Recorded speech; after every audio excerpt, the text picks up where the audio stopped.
So we have another game from the Grenke Chess Classic 2018 first round, and this was actually the only decisive game of the round, and it was played between Matthias Bluebaum with white, German, a local German, and Nikitia Vitiugov, the Russian. Nikitia is rated 2735. He's one of those ridiculously high rated Russians you might not have heard about, but he's a very strong player. One of those Russians who has occasionally been on the Russian national team, but the national team is so strong that guys like him, don't always make it, and when they field their strongest team, he doesn't make it, which just goes to show how strong Russia is as a chess nation. But okay, he had the black pieces. I would like to mention also that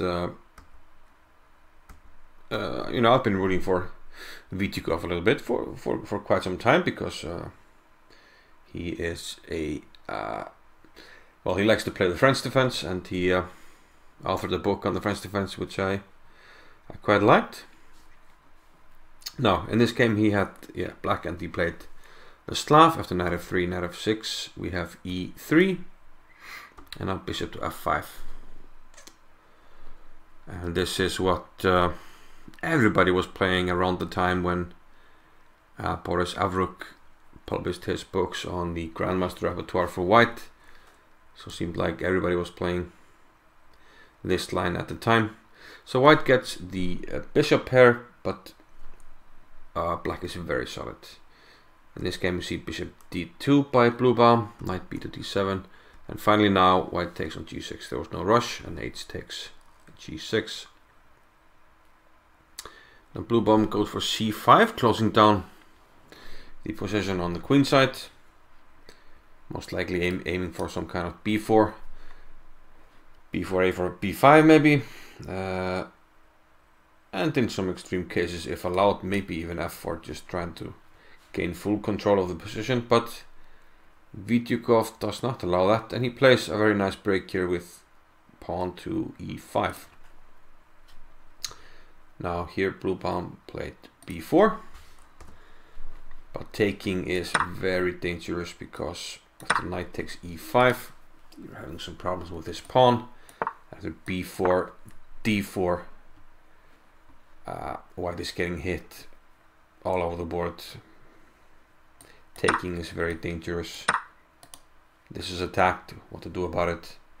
The knight doesn't have a lot of squares, and this is a really tricky position for white. If he wants to go to the bar, he can play knight e2 and have a drink.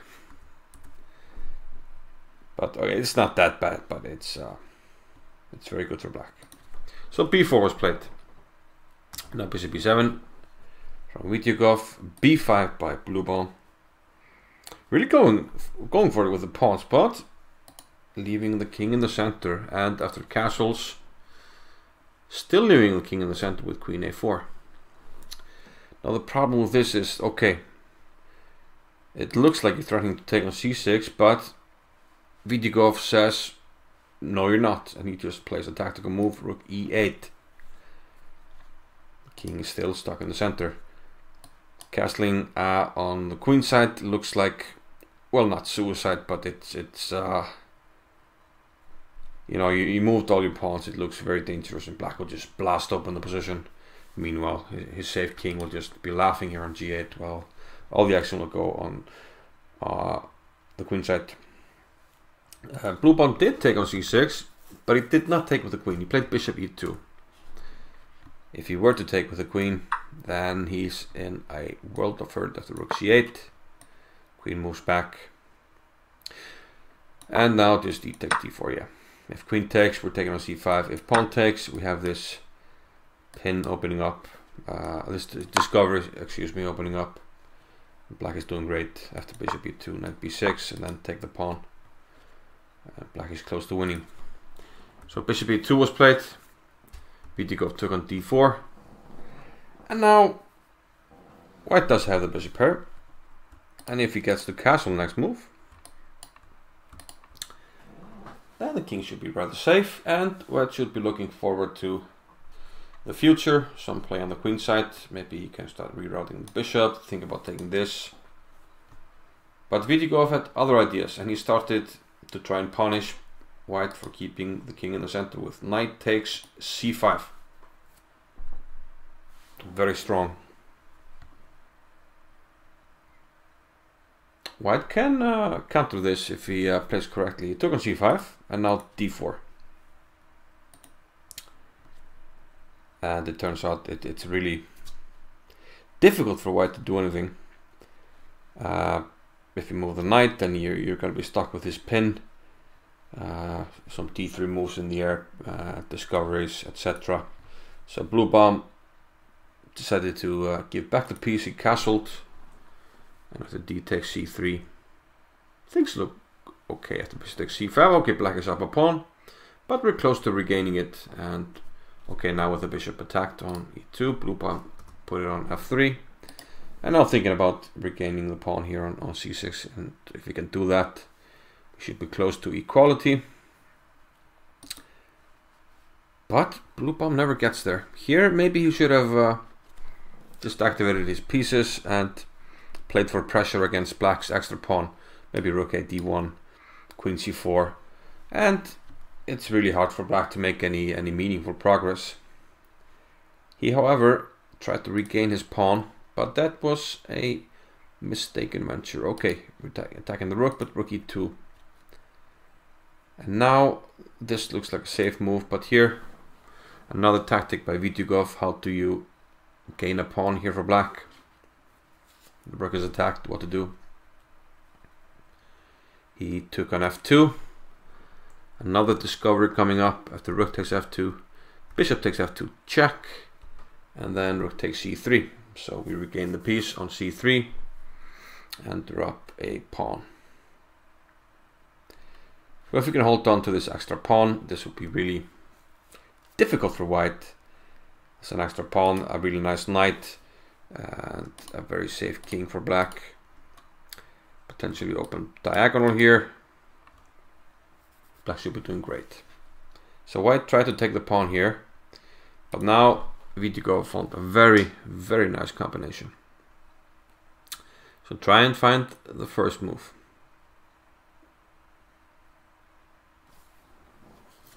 The first move was knight to e4. Now this Bluebaum didn't take, he played king g1. So natural question is, what happens if takes? And as far as I can see, with the help of a computer, this is a really nice combination. I mean, he could maybe play queen h4, take on e4, and you know, the queen on e4 and the rook coming to c2 is quite dangerous, and black should be better there. But it looks like rook c7 might just win, and this is amazing. Loose pieces drop off. The rook on a1 is going to be subject to a double attack by the queen if it lands on f6, check, and takes. And d4 is another such square that will double attack the rook on a1. And that's the idea of rook c7.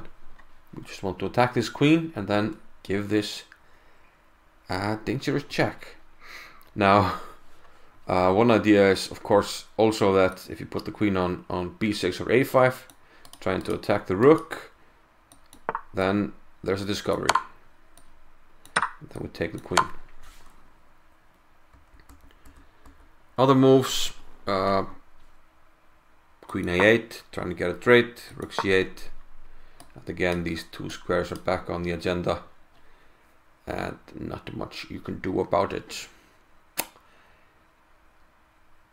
You can give the queen, and this would be a long game, but I think black should win here at this level.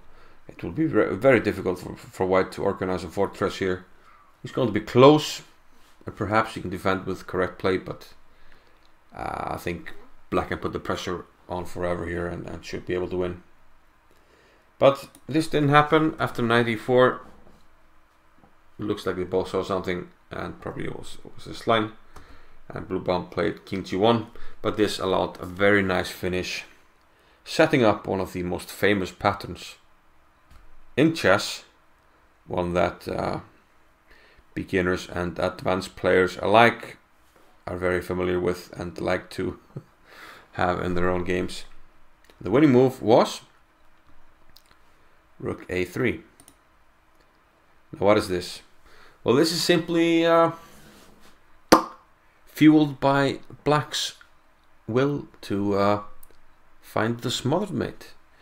He notices and realizes if we get the queen on this diagonal somehow, this big one here, lying down against the king, then it's smothered mate. And after Rook to A3, okay, let's start with the rook. It's attacking the queen, so it's covering this square and this square.